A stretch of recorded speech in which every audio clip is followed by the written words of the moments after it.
ప్రభాస్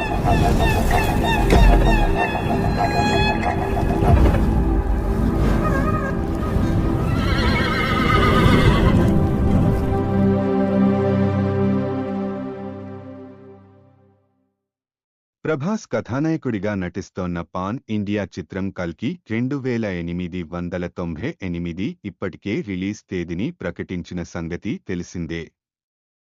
మే 9న world వైడ్గా release చేస్తున్నట్లు అధికారిక ప్రకటన వచ్చేసింది. ఎట్టి పరిస్థితుల్లో ఆ తేదీకి వచ్చేస్తుందని చిత్ర వర్గాలు ధీమా వ్యక్తం చేశాయి. కానీ ఇప్పుడా సమీకరణాలు మారుతున్నట్లు తాజాగా అందుతోన్న సమాచారం.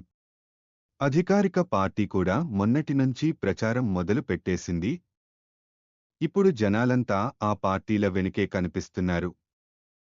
మే 9 అంటే ఎన్నికల తేదీకి అతి సమీపంలో ఉంది.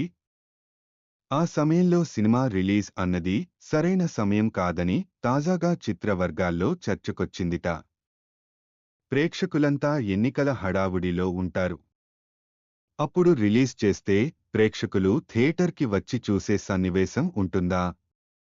ఇలాంటి కన్ఫ్యూజన్ నడుమ రిలీజ్ అయితే సినిమాకి నష్టం వాటిల్లుతుందని భావిస్తున్నారుట.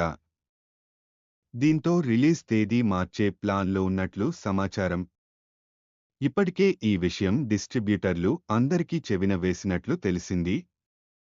అయితే మే 9 గనుక కోల్పోతే మళ్లీ ఆగస్టులోనే రిలీజ్ ఉంటుందని తెలిసింది. సరిగ్గా పుష్ప రిలీజ్కి ముందుగాని హిందీ మార్కెట్లో బన్నీ, ప్రభాస్ కి మంచి క్రేజ్ ఉంది. పుష్పకి భారీ ఎత్తున వసూళ్లు వచ్చినవన్నీ నార్త్ మార్కెట్ నుంచే. ఇక డార్లింగ్ హిందీ మేనియా కొంత కాలంగా కొనసాగుతూనే ఉంది. అలాంటి సమయంలో రెండు సినిమాలు రిలీజ్ అయితే ఇబ్బంది ఎలా ఉంటుందో చెప్పాల్సిన పనిలేదు. థియేటర్ల సర్దుబాటు నుంచే యుద్ధం మొదలవుతుంది. ఆ తర్వాత అది ఫ్యాన్ వార్గాను దారితీస్తుంది.